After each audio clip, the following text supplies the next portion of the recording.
हम टीवी का नया drama Raja Rani on air हो चुका है, जिसमें मरकज़ी किरदार फैसल कुरैशी अदा कर रहे हैं। ड्रामे की कहानी एक ऐसे मर्द के गिर्द घूमती है जिसे जहनी और जज्बाती मसाइल का सामना है, और वो उम्र के बावजूद एक नापुख्ता सा जहनीत का किरदार निभा रहा है। ईद मुबारक आंटी, ईद मुबारक। ईद मुबारक। Thank you. ईद मुबारक। ईद मुबारक। ईद मुबारक चाचू। और ये रही तुम्हारी ईदी। दे रहा हूं ना। चल, ठीक है। लेकिन नाज़रीन को फैसल कुरैशी का किरदार कुछ ख़ास पसंद नहीं आया।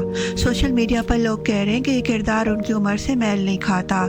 किसी ने लिखा, ऐसा लग रहा था जैसे ये सलमा ज़फ़र के शौहर हैं, और फिर वो उसे आंटी कह बैठे। सीरियसली, ये क्या हो रहा है कास्टिंग में? कुछ लोगों ने कहा कि ये किरदार किसी नौजवान अदाकार को देना चाहिए था। एक और यूज़र ने कहा, अब हर अदाकार भोला जैसे किरदार करके शोहरत हासिल करना चाहता है, मगर ये हर किसी के बस की बात नहीं। एक और कमेंट में कहा गया कि फैसल कुरैशी का मेकअप भी कुछ ज़्यादा लग रहा है, जिससे वो मज़ीद बड़ी उम्र के लगते हैं।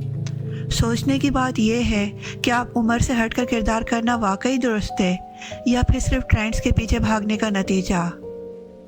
आपका क्या ख्याल है? कमेंट्स में अपनी राय ज़रूर दें। अगर आपको ये वीडियो पसंद आए तो वीडियो को लाइक करें, शेयर करें और चैनल को सब्सक्राइब करना ना भूलें। अगली वीडियो तक के लिए अल्लाह हाफ़िज़।